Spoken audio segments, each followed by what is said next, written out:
Isinugo ang 12. Lucas 9:1 hanggang 62.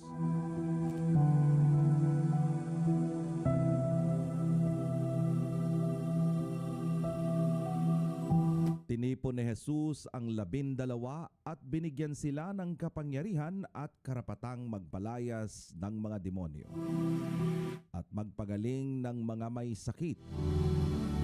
Isinugo sila ni Jesus upang mangaral tungkol sa kaharian ng Diyos at upang magpagaling ng mga may sakit. Sila'y pinagbilinan niya, "Huwag kayong magbabao ng anuman sa inyong paglalakbay. Kahit tungkod, balutan, tinapay, salapi, o bihisan man lang.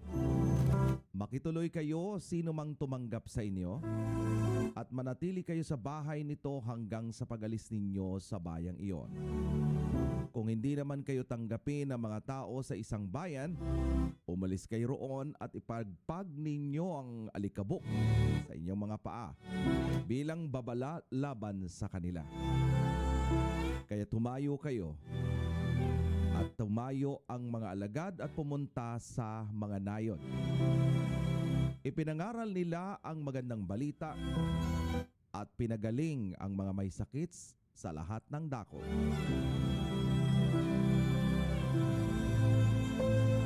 Nabalitaan ni Herodes, pinuno ng Galilea, ang lahat ng mga nangyayari. Nabagabag siya sapagkat may nagsasabing muling nabuhay si Juan na tagapagbautismo. Sinasabi naman ng iba, nagpakita si Elias. May nagsasabi pang ang isa sa mga propeta noong unang panahon ay muling nabuhay. Ngunit sinabi ni Herodes, "Pinapugutan ko na si Juan. Sino kaya ang lalaking ito? Marami na akong nababalitaan tungkol sa kanya." Kaya sinikap niyang makita si Jesus. Pagbalik ng mga apostol, isinalaysay nila kay Jesus ang lahat ng kanilang ginawa. Pagkatapos umalis si Jesus, kasama ang mga alagad papunta sa bayan ng Bethsaida.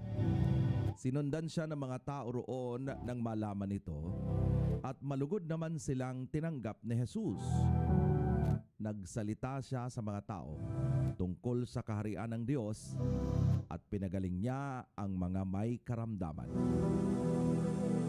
Nang malapit nang lumubog ang araw, nilapitan siya ng 12 at sinabi nila, "Paalisin na po ninyo ang mga tao upang makahanap sila ng makakain at matutuluyan sa mga nayon sa paligid. Nasa liblib na lugar po tayo." Ngunit sinabi niya, "Kayong magbibigay sa kanila ng makakain." Sumagot naman ang mga alagad, "Wala po tayong pagkain, kundi 5 tinapay at 2 isda. Bibili po kami ng pagkain para sa lahat ng mga taong iyan." Halos 5,000 ang mga lalaki na naroroon. Sinabi niya sa kanyang mga alagad, "Paupuin ninyo ang mga tao ng 50. Pinaupo nga nila ang mga tao. Kinuha ni Jesus ang 5 tinapay at 2 isda, tumingin sa langit at nagpasalamat sa Diyos. Pinaghati-hati niya ang mga tinapay at isda at ibinigay sa kanyang mga alagad upang ipamahagi sa mga tao. Silang lahat ay nakakain at nabusog. Nang ipunin ang mga natirang pagkain ng mga alagad, ay lumabis pa ito. Nakapuno pa sila ng 12 kaing.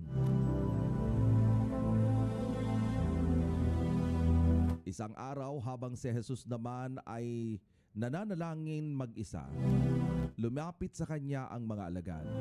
Tinanong sila ni Jesus, "Ano ang sinasabi ng mga tao tungkol sa akin? Sino raw ako?"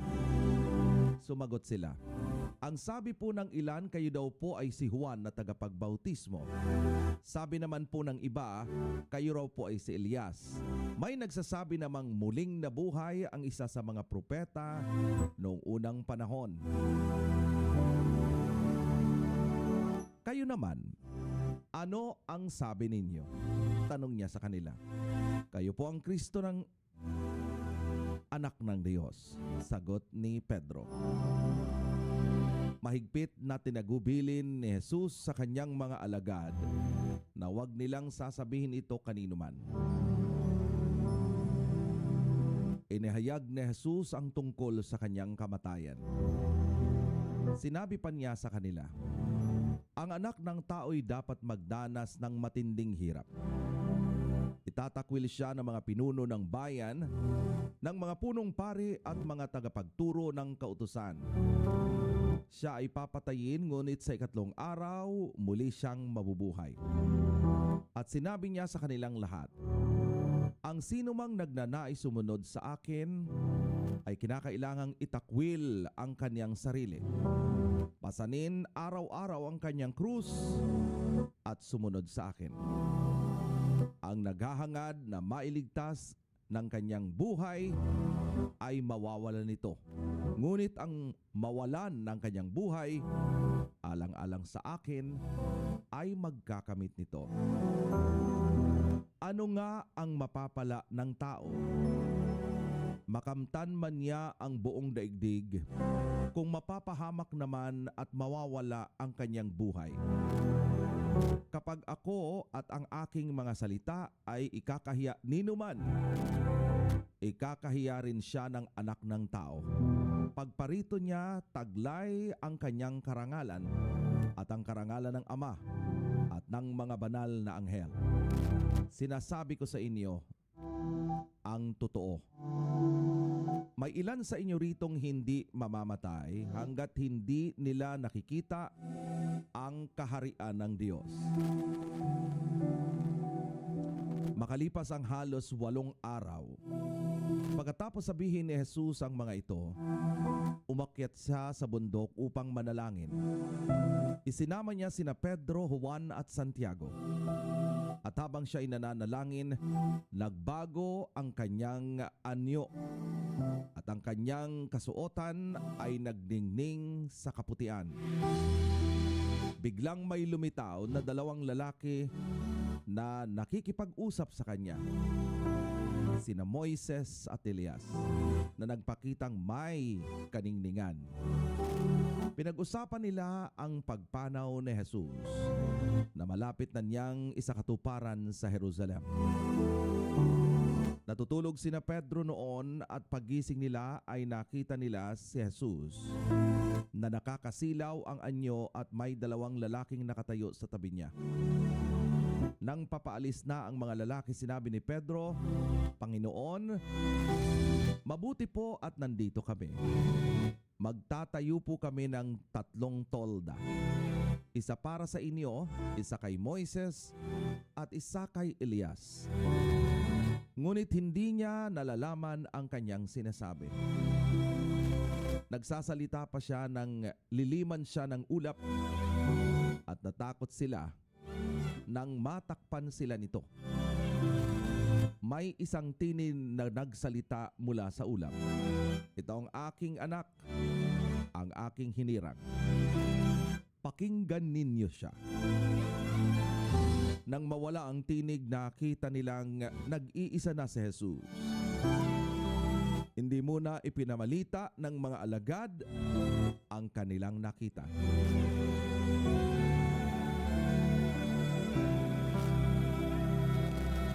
Kinabukasan, bumaba sila mula sa bundok at si Jesus ay sinalubong ng napakaraming tao.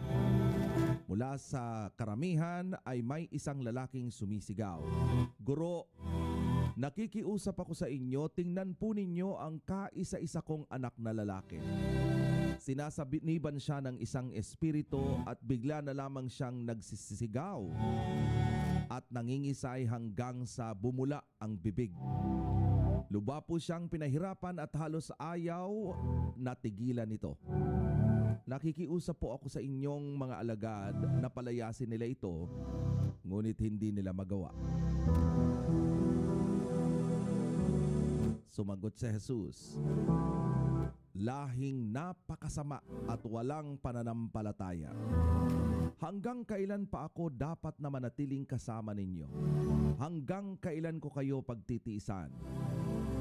at sinabi niya sa lalaki, dalhin mo rito ang iyong anak. Nang papalapit ng bata, pinangisay na naman ito ng demonyo at bumagsak sa lupa.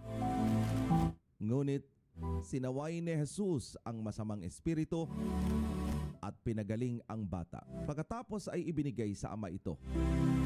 At namangha ang mga tao sa nakita nilang kapangyarihan ng Diyos. Hangang-hanga ang lahat ng mga tao sa ginagawa ni Jesus. Ngunit sinabi niya sa kanyang mga alagad, pakinggan ninyo at tandaan itong sasabihin ko. Ang anak ng tao ay ipagkakanulo sa kamay ng mga tao. Ngunit hindi nila ito nauunawaan sapagkat inilihim sa kanila ang kahulugan nito. Natakot naman silang magtanong sa kanya kung ano ang ibig sabihin ng kanyang sinasabi. At nagtalo-talo ang mga alagad kung sino sa kanila ang pinakadakila.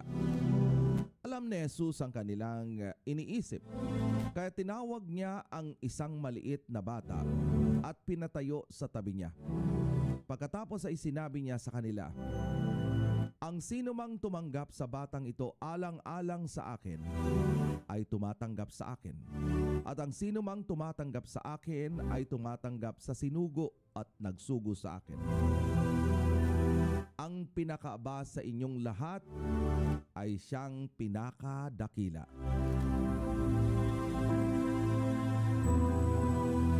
Sinabi ni Juan, Panginoon, nakikita po kami ng isang taong nagpalayas ng mga demonyo sa inyong pangalan. Pinagbawalan namin siya sapagkat hindi natin siya kasamahan. Ngunit sinabi ni Jesus, huwag ninyo siyang pagbawalan sapagkat ang hindi laban sa inyo ay kakampi ninyo. Hindi tinanggap si Jesus sa isang nayon sa Samaria. Nang malapit na ang panahong iaakyat si Jesus sa langit, buo na ang kanyang kapasyahan na pumunta sa Jerusalem. Sinugo niya ang sa Samaria upang ipaghanda siya ng matutuluyan. Ngunit ayaw siyang patuluyin ng mga Samaritano dahil buo na ang kanyang kapasyahang pumunta sa Jerusalem. Nang makita ito nina Santiago at Juan, sinabi nila, Panginoon, gusto ba ninyong magpaulan kami ng apoy mula sa langit upang sila'y lipulin tulad ng ginawa ni Elias? Ngunit hinarap sila ni Jesus at sila'y pinagalitan. Hindi ninyo alam kung anong espiritu ang nasa inyo. Ang anak ng tao ay naparito hindi upang ipahamak, kundi iligtas ang mga tao. At nagpunta sila sa ibang nayon.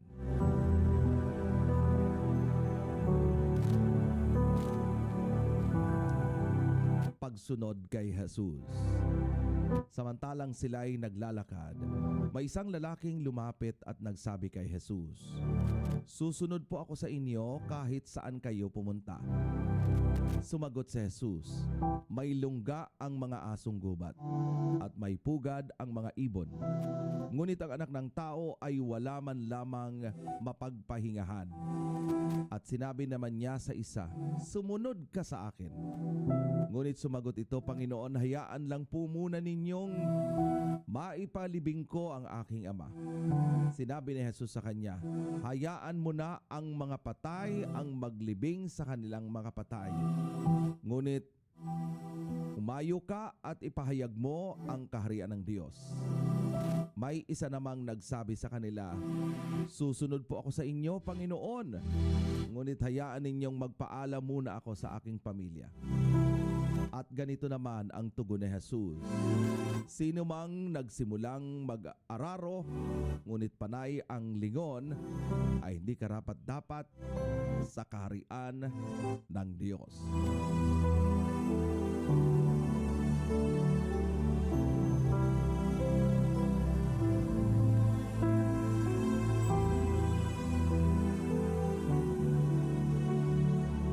Jesus sends out the 12. Luke 9, 1 to 62. When Jesus had called the 12 together, he gave them power and authority to drive out all demons and to secure and cure diseases. And he sent them out to proclaim the kingdom of God and to heal the sick. He told them, "Take nothing for the journey, no staff, no bag, no bread, no money, no extra shirt. However, house you enter, stay there until you leave that town. If people do not welcome you, leave their own town and shake the dust off your feet as a testimony against them." So they set out and went from the village to village, proclaiming the good news and healing people everywhere.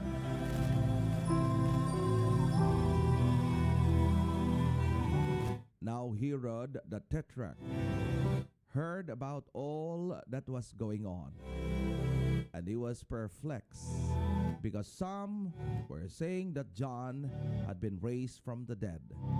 Others said that Elijah had appeared, and still others that one of the prophets of long ago had come back to life.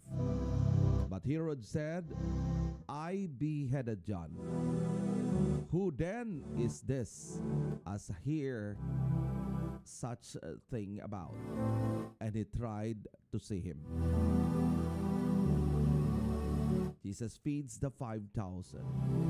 When the apostle returned, they reported to Jesus what they had done. Then he took them with him, and they withdrew by themselves to a town called Bethsaida.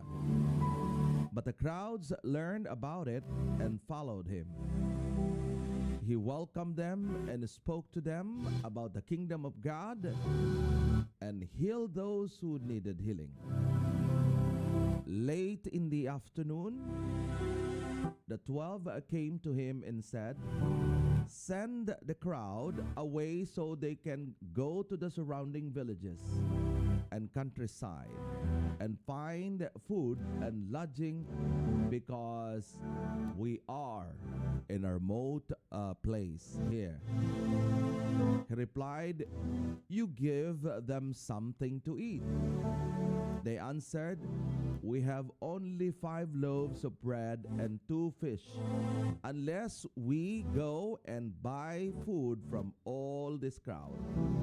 About 5,000 men were there. He said to his disciples, "Have them sit down in groups of about 50 each." The disciples did so, and everyone sat down. Taking the long loaves and 2 fish, looking up to heaven, he gave thanks and broke them. Then he gave them to his disciples to distribute to the people.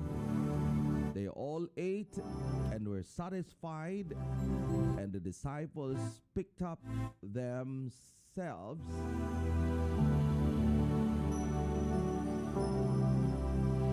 the 12 basketfuls of broken pieces that they were a part of the leftover.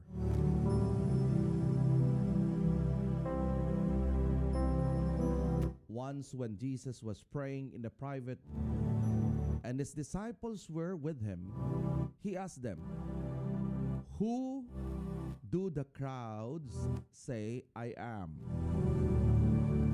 They replied, "Some say John the Baptist, others say Elijah, and others that one of the prophets a long, long ago has come back to life."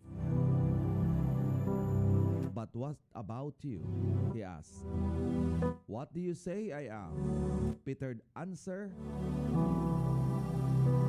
"God's Messiah." Jesus strictly warned them not to tell this to anyone. And he said, "The Son of Man must suffer many things and rejected by the elders, the chief priests and the teachers of the law, and he must be killed, and on third day will be raised alive." Then he said to them all, "Whoever wants to be my disciple must deny themselves and take up the cross daily and follow me. For whoever wants to save their life will lose it, but whoever loses their life for me will be saved. What a good is for someone to gain the whole world and yet lose or forfeit their very self. Whoever is ashamed of me and my words, the Son of Man will be ashamed.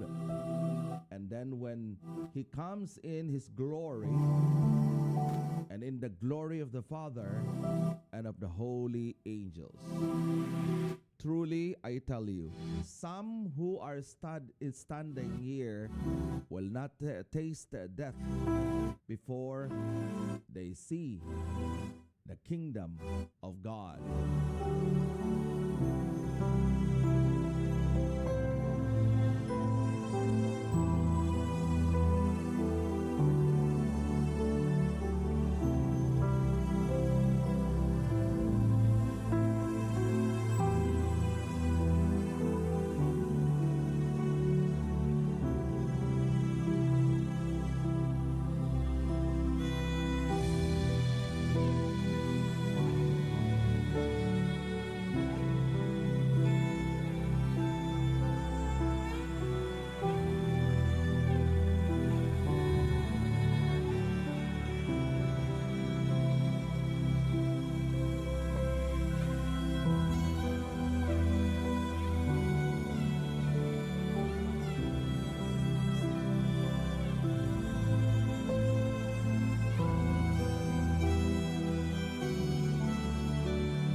About 8 days after Jesus said this, he took Peter, John, and James with him and went up unto a mountain to pray.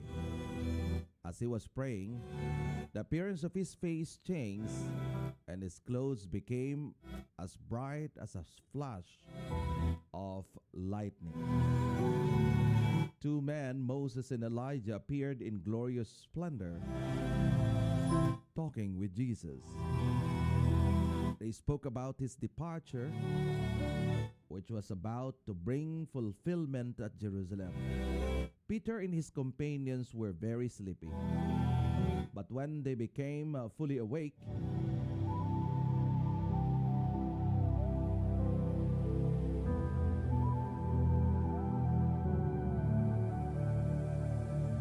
they saw his glory and the two men standing with him. As the men were leaving Jesus, Peter said to him, "Master, it is good for us to be here.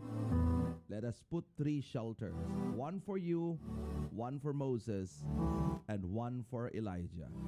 He did not know what he was saying. While he was speaking, a cloud appeared and covered them, and they were afraid as they entered the crowd. A voice came from the cloud saying, "This is my son whom I have chosen. Listen to him." When the voice had spoken, they found that Jesus was alone. The disciples kept this to themselves and did not tell anyone at the time what they had seen. The next day, when they came down from the mountain, a large crowd met him. A man in the crowd called out, "Teacher, I beg you to look at my son, for he is my only child. A spirit seizes him, and he suddenly screams. It throws himself into the convulsion so that he foams at his mouth. It scarcely even leaves him and is destroying him. I beg your disciples to drive it out, but they could not. Your unbelieving and perverse generation, Jesus replied, how long shall I stay with you and put up with you? Bring your son here. Even while the boy was coming, the demon threw himself to the ground in a convulsion. But Jesus rebuked the impure spirit, healed the boy, and gave him back to his father. And they were all amazed at the greatness of God. While everyone was marveling at all that Jesus did, he said to his disciples, listen carefully to what I am about to tell you. The Son of Man is going to be delivered into the hands of men. But they did not understand what this meant. It was hidden from them so that they did not grasp it, and that they were afraid to ask him about it. An agreement started among the disciples as to which of them would be the gesture and the greatest. Jesus, knowing their thoughts, looked at a little child, had him stand beside him. Then he said to them, whoever welcomes this little child in my name welcomes me, and whoever welcomes me welcomes the one who sent me. For it is the one who is least among you all who is the greatest. Master, said John, we saw someone driving out demons in your name, and we tried to stop him because he is not one with us. Do not stop him, Jesus said, for whoever is not against you is for you.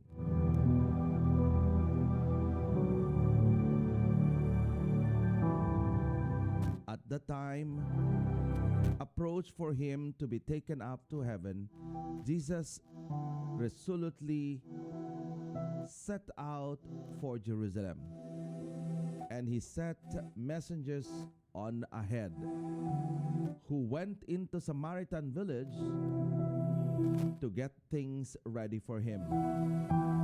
But the people there did not welcome him because he was heading for Jerusalem. When the disciples James and John saw this, they asked, Lord, do you want us to call fire down from heaven to destroy them? But Jesus turned and rebuked them. Then he and his disciples went to the village.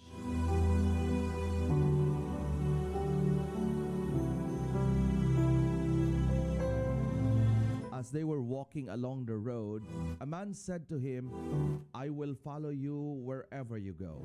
Jesus replied, foxes have dens and birds have nests, but the Son of Man has no place by his head. He said to one another, follow me. But he replied, Lord, first let me go and bury my father. He said to him, let the dead bury their own dead, but you go and proclaim the kingdom of God. Still another said, I will follow you, Lord, but first let me go back and say goodbye to my family.